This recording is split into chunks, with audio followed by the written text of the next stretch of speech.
डंके की चोट के साथ खुले शब्दों में कह रहे हैं, वर्तमान का दुराचारी से दुराचारी पूर्व जन्म के पापों के कारण नीच आचरण करने वाला भी इसी जन्म में भगवत प्राप्ति करने का अधिकारी है। इसी जन्म में भगवत प्राप्ति करने का अधिकारी परम गति को प्राप्त होगा जो भगवान की शरण में होकर नाम जप करता है। ये चिंता मत करो कि ये दोष, ये तो कब कहां कैसे ना जानो छिनंत कवन बुद्धि घटे प्रकाशित।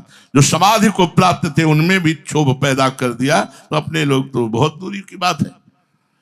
अगर इससे डरेंगे कि इतनी ऊंचाई में भी दोष हो सकता है, तो हम तो भगवत प्राप्ति कर ही नहीं सकते। इसीलिए लिखा है, ध्यान से सुन लीजिए, डंके की चोट के साथ खुले शब्दों में भगवान ने गीता जी में कहा है, वर्तमान का दुराचारी अपिचेत्सु दुराचारो भजते माम अनन्य भाग।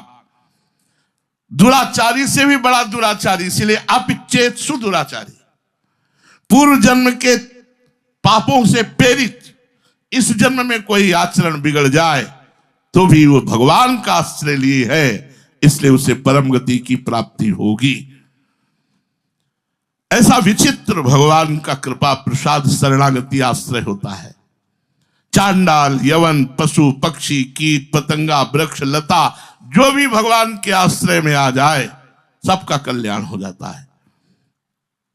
यहां तक जैसे भगवान के लिए दीपक जलाया और उस दीपक में कोई कीड़ा के जल गया और वो भगवत प्राप्त हो जाएगा। आप इस प्रसंग को प्रमाणित मानने के लिए मीरा जी का चरित्र पढ़िए। जब उनको भूत महल में रखा गया, उन्होंने जे भी धूप बत्ती लगाई तो सैकड़ों भूतों का उद्धार हो गया। केवल धूप की गंध गई भूतों में तो सैकड़ों भूत भगवत प्राप्त हो गए। उसमें महल में कोई जाता नहीं था, तो आखिरी में राणा ने भेजा था कि वहां तो मारी ही जाएगी क्योंकि भूत रहते हैं। वहां उल्टा हुआ, भूत मीरा जी को परेशान करने की जगह वो सब भगवत प्राप्त हो गए, सब भगवत प्राप्त हो गए धूप की केवल गंध लगने से। पशु, पक्षी, मनुष्य, जो भी जीव भगवत आश्रय में आ जाए। अब ये चरणामृत है, अब चरणामृत में मच्छर आके बैठ गया और उन्हें जरा पिया, हो गया उसका काम। मच्छर योनि में है लेकिन भगवत प्राप्ति का काम बन गया। ऐसे कितने प्रसंग आते कि तोता को राम राम पढ़ाने से वो तोता भगवान को प्राप्त हो गया। तो जैसे आप 84 जी गा रहे हैं, नाम कीर्तन करें, कोई पशु पक्षी सुन रहा है, सबको भगवत प्राप्ति होगी। सुनने मात्र से भगवत प्राप्ति।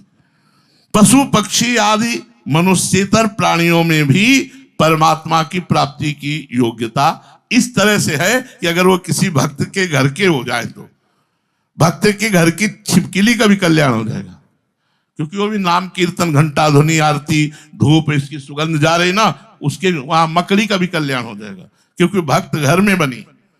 भक्तों का संग बहुत दुर्लभ बात। क्यों? क्योंकि सब परमात्मा के अंश हैं, भगवान के अंश हैं। बहुत से प्राणी भगवान और संत महापुरुषों की कृपा से तीर्थ और भगवत धामों में वास करने लगे, उनकी परम गति हो गई, जबकि वो परम गति के लायक नहीं थे।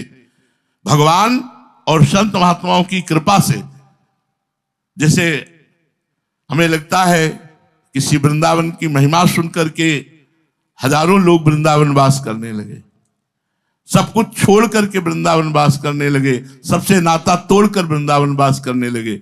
अनाधिकारी होने पर भी धाम अपनी कृपा से आपको भगवत प्राप्ति करा देगा।